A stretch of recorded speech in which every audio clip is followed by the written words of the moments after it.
Hello and welcome to the Hub on CGTN. I'm Huang Jiyuan in Beijing. As the world faces increasing challenges, from global governance and regional security to climate change and food security, international cooperation has never been more important. How can nations work together to build sustainable partnerships that transcend geopolitical tensions and promote long-term mutual benefits? How can we ensure that global challenges are addressed through collaboration rather than confrontation?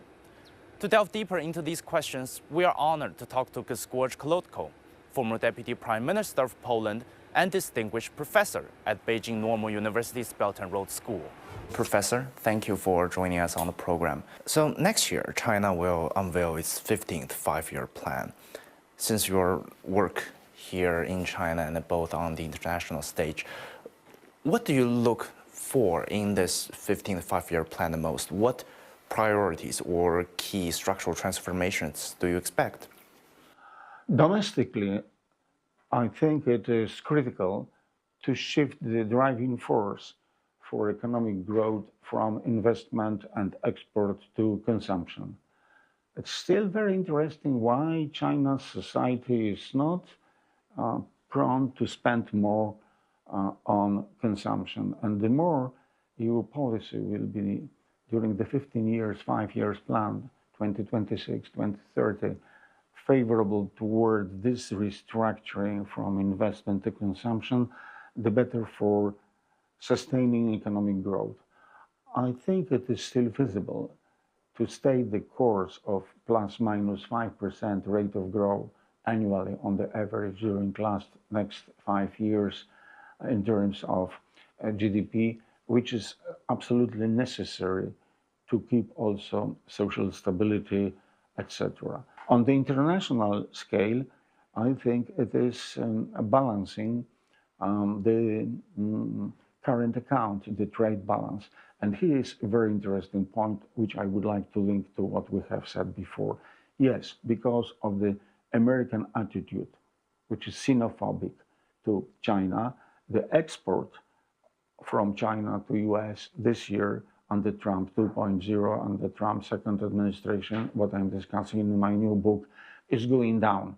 But at the same time, export of China elsewhere, including European Union, upon which you were asking, including the rest of Asia, Middle East, Africa, is growing. So, contrary to President of the United States' intention, China is not weakening, it's not being weakened. China is stronger, but the structure of the Chinese economic power in the world is changing.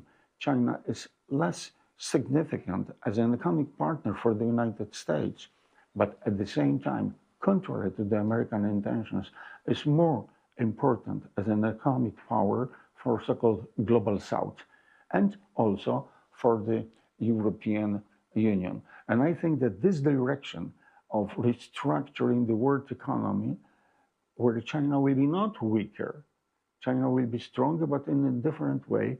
And I think it's a factor which is contributing to the peaceful development of the world, which is not seen always in this same way by some policymakers in the West. Since you work in the Belt and Road School at the Beijing Normal University, I want to ask you, where do you see as the most significant or the most underappreciated factor of the BRI that could shape globalization in the future? I'm positive about Belt and Road Initiative. You know, after all, during this 12, 13 years of Belt and Road Initiative, which was launched about 2012, China has invested directly in the remaining part of the world, something in an order of $1.3 billion. Very few in Europe, a little bit in old EU members like Italy and Greece, maybe a little more in some East European countries, more in Hungary, which is more sympathetic towards China than, say, in my country of Poland, which is regrettable. But basically, these are the investment all over the world. I was a couple of years, for instance, in Djibouti and Ethiopia. I was traveling by hitchhiking, by trucks and by buses. Now there is the railroad. from Addis Ababa to Djibouti, from Central Africa to the coast. There are the trains, hundreds of them, going from different cities in China to Europe via Russia or Kazakhstan, Russia, Belarus, Poland to Western Europe. There is the big new harbor, Chacay, at the eastern side of Latin America, north of Lima, capital of Peru, which was opened a year ago with the participation of President Xi Jinping of his way for the G20 summit last year in Rio de Janeiro in Brazil. All of this is the result of Belt and Road Initiative. And now there is another interesting question which is not being raised that often. How many million people, especially in Asia, in Middle East, in Africa, much less in my part of the world, how many million people had got a job, opportunity, engagement because of investment executed within the framework of Belt and Road Initiative? The answer is several dozen of millions of people are not unemployed. They got a job because of the Belt and Road Initiative. And there is another question which nobody is asking. Because of this reason, how many million less of people emigrated from South Asia, Middle East, and Africa to Europe, or from Latin America to North America? Again, this is going into millions. So actually, the more developed part of the world, Europe, North America, should should appreciate Belt and Road Initiative of China, because it is another factor contributing to diminishing the immigration pressure, which is a very big challenge in my part of the world, and we are not able to address this challenge in a proper way. So for that reason, I'm in a positive appraisal of Belt and Road Initiative, and there is still one aspect which is supposed to be discussed even more. China came first with this bold infrastructure investment and economic assistance project towards Global South or developing countries. And only then, ex post, afterwards, there was the response of the United States with their program, and there was the response of the European Union with our program, European Gateway, which is much smaller than the Belt and Road Initiative. So we see also a kind of competition between China, European Union, and the United States vis-à-vis investing, engaging with economic cooperation, infrastructure investment with the countries of Global South, which is a positive factor for development of this very positive South. The more that type of rivalry, that type of competition is, the better. That is the good recipe for the future, not, the military competition. As you know, this year marks the 50th anniversary of China-Europe relations. And given your experience of working both in academia and in politics in Europe, how do you assess the current China-Europe relations? Far from perfect, but not as bad as, for instance, the U.S. China's relations. Basically, the critical issue, from my perspective, is the economic cooperation. But the problem is that the European Union is only a union by name. So there are some internal contradictions between the countries, the states of the European Union. And for that reason, I think to coordinate the policy from Brussels' perspective towards China is a little bit more complex than the other way around. But my general evaluation is a positive one. It is visible if we take a look into the amount of trade, export, import, both directions, transfer of technology, but also cultural exchange. So I expect much more than we have accomplished so far, but definitely the world has changed during these 50 years of Chinese-European cooperation for better. Much more could be accomplished if not the policy mistakes, especially on the European side. So I'm looking into the future with some some optimism. Since you mentioned the European Union in Brussels, I want to ask, because I've read a theory a lot. It says there's a duality in China-Europe relations where on the European Union level, the two sides seems not to be doing so good. But on a country-to-country basis, China-Europe relations is pretty strong. So what's your take on that? There are the countries so small as Malta or Luxembourg, about 400, less than 500,000 of people. Small countries like Baltic states, Estonia, Latvia, Lithuania. And then there are the very big countries, which are by very nature much more influential. Basically, in this is Germany, France, but also Italy and Spain, and then my country, Poland. So therefore, the relative strength of a particular member of the European Union for the overall policies of the European Union, including relation, cooperation, arguing, etc., with China, is a different one. And then you can go from point to point to point and study which country, which is the member of the European Union, is more engaged in economic, cultural, technological capital exchange with China.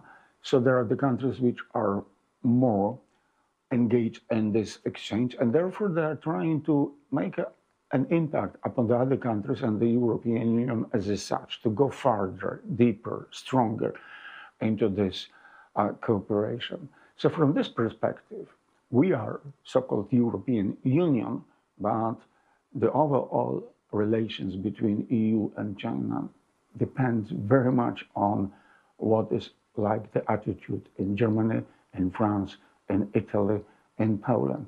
The more these countries are in favor of enlarging and deepening the Chinese-European cooperation, the better, I think, for each and every country which is involved. Some argue that there is a strategic hesitation in the current China-Europe relations. Do you think what you've just said contribute to that hesitation? And where does that come from? The things happen the way because many things happen at the same time. There are some internal processes, there are some international environment, and there's also some pressure from outside. You can bet that the United States, and especially under the second Trump administration, is not very much in favor of deepening cooperation between anybody and China, including the European Union. So I can see it also from the perspective of my country, that there are different means of American pressure not to go farther with developing relations with China. So the US is intervening with the country's policies vis-à-vis China in Latin America, in Southeast Asia, but also in the European Union. And then we go to square one. It depends on the interest. China is very competitive and depends in what sector of the economy one is involved. As a worker, employee, or employer, businessman, some of them, they are taking cream of cooperation with China, and some of them, they pay the cost because they are not able to stand the competitiveness of China's industries, especially manufacturing. So for that reason, if one will say engage in motor car industry in Poland or Slovakia or Spain, it's hardly very sympathetic towards deepening cooperation with China, because China is now a strong competitor, especially on the field of electrical vehicles. And some of the people over there, yes, some of them, they lost the job. You cannot expect from them to be pro-Chinese, especially since they are told that you have lost the job, not because of the wrong domestic policy, because of competition from China, and they are being also fed by the misinformation that this Chinese competition is unfair. And these problems which we have with economic growth, income, employment, restructuring, are being exploited for the reason of domestic political fight. And some simply are just using this sinophobic instrument as the instrument, their means to their political ends. So this is a complex issue. There is not just one reason, one factor. It is a combination, because one more time, the things happen the way they do because many things happen at the same time. I think we can all agree that in today's world, we can not try to cope to every short-term geopolitical fluctuations or tensions. We have to find a way to rise above it and find a way to grow together. First, what sector do you think holds the greatest potential between China and the European Union to do that? And the second is, how can the two sides actually rise above the current geopolitical tensions? Geopolitics may make the situation more complex, and I'm afraid that before it will improve, it will deteriorate still further because of very many factors. One factor is the current stage of the Cold War, which was initiated by the United States, especially against China. Another aspect is the trade war, which is fueled by ill-advised Trumponomics, but there's also very strong technological competition. We do have a very big problem. It is a much bigger problem in Europe, in the European Union, than here in China, with getting out of control mass migration of the people from different parts of the world, from Asia, from Middle East, from Africa, and it is hardly manageable in the European Union. It is again contributing to the social and political tensions. So therefore, execution of rational economic policy is quite difficult. But first of all, business sector, I think much more than the political elites, they do understand that the sound, firm economic cooperation in China in the long run is in the interest. So business people, not everywhere and in each and every sector, are in favor of developing economic cooperation with China, transfer of capital, know-how, joint ventures, trade, export, import, etc. Which sector? I think that now, first of all, I would say number one is the industries supportive for renewable energy. Here, to the surprise of many, not to my surprise, I was following the suit for the many years, and I've seen how much Chinese government, China's policy was engaged in subsidizing, in promoting the development of renewable energy sector. And now China is at the edge, is leading as far as the wind turbines are concerned, the solar photovoltaic energy, etc. And here we, in the European Union, but not only, we are lagging behind. So instead of imposing, import duty tariffs for renewable energy equipment coming from China to Europe, we should push more further our economies, our businesses for joint venture. Second sector, which is maybe something new, recently being brought to the fore, this is shocking for many, progress of pharmaceutical sector in China. Until recently, China was seen as a secondary player, generic medicine that was developed here based on imitation, not an invention. And now, to the surprise of many, we see in other countries, North America, Japan, Australia, and again, European Union, that vis-a-vis certain aspects of these pharmaceutical products, China has got an advantage. So therefore, the question is how to engage in what we would say in China win-win cooperation. So I would say these two sectors, but one more time, again, motor car. Motor car, not only electrical vehicles, but especially electrical vehicles. But there is plenty more when we can cooperate. But if you are asking for particular sectors of manufacturing, I would point to this very tree. As a country, Poland, that has been deeply impacted by the Second World War, how do you think, how important it is for China and Japan and perhaps the world to uphold the post-war structure to promote peace? It's extremely important. We are from different parts of the world. But as you mentioned, 80 years ago, what was over, that was the World War. We are in one world. We are Europe, you are Asia. But the tensions which do happen in one place and another place, somehow there are feedback, they are linked. I think that what is now going on here in China, the reaction for ill-advised comment of Prime Minister of Japan, Mrs. Taikachi, it's something what you may compare between the relations between Poland and Russia. 80 years ago, the Soviet army was fighting the German Nazis, moving all the way to Berlin, and same as China, arm with America, was fighting the Japanese militarism, and Taiwan was occupied by Japan till 1945, till the end of the war, same as Poland was occupied by the German Nazis. And it has changed here with the assistance of US, in Poland with the assistance of the then Soviet Union and Russia. Now the situation has changed completely. And now we have improved our relations with Germany, which we were fighting 85 years ago. So for that reason, I think that one more time, it is good to listen to men of state like President Xi Jinping and to ask us, and then in Japan, in Germany, in Russia, in Poland, in China, what it is global initiative for peace, global governance initiative, global cultural initiative.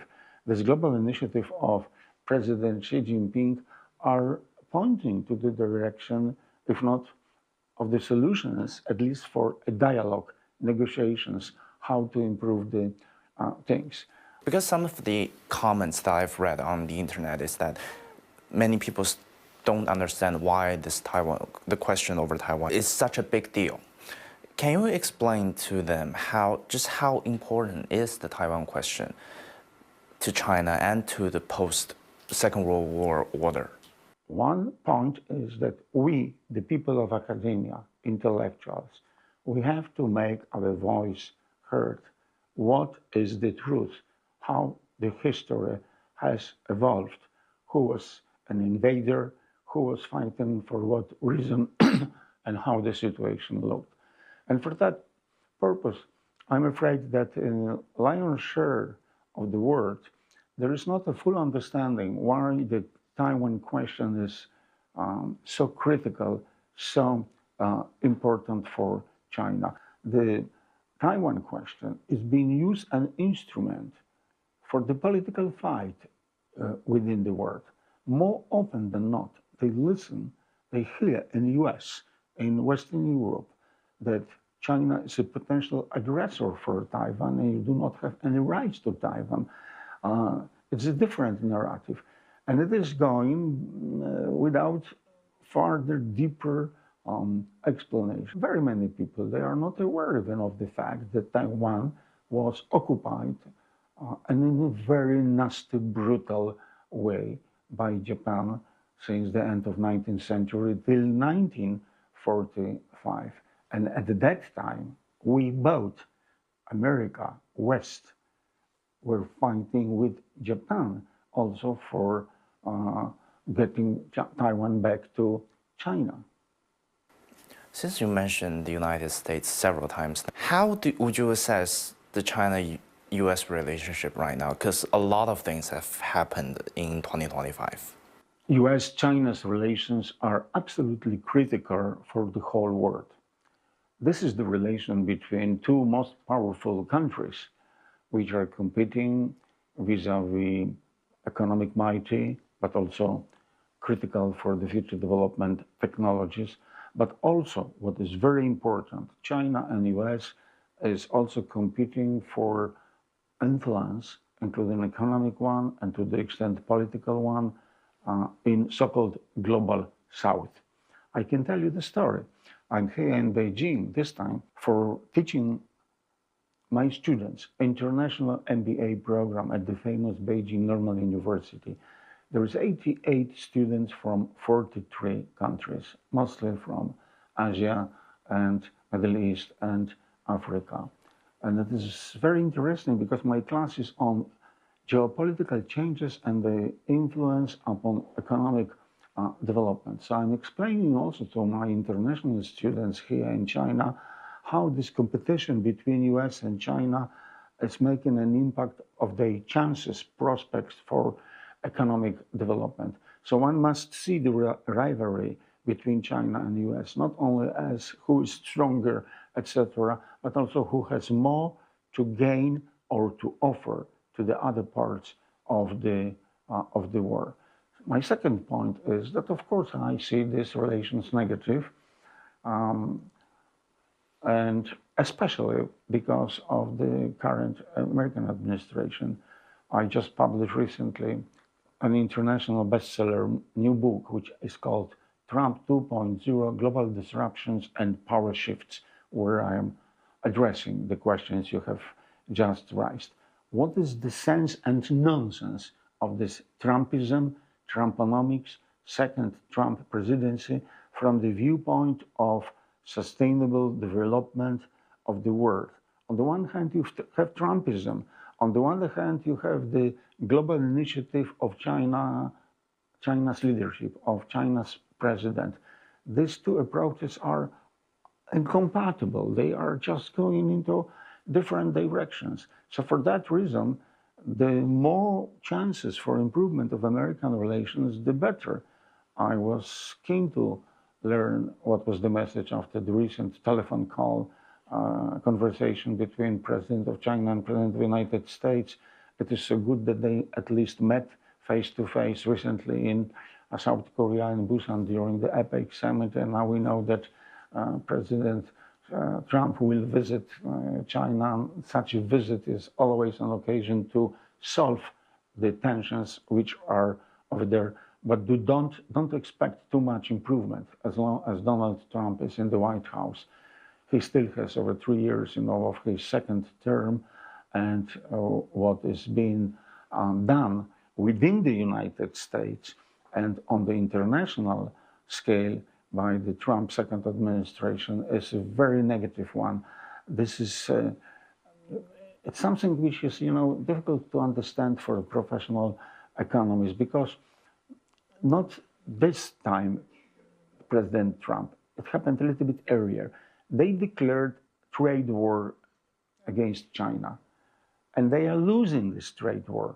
The U.S. has not the ability to conquer, to defeat China as far as trade war is concerned. How unwise it is to start the war which you cannot win. It was obvious for professionals, for technocrats, for common sense people that the U.S. is not able to win the trade war with China. Well, Professor, thank you very much. Thank you for having me. That's all for this edition of The Hub. Thank you for tuning in, and bye for now.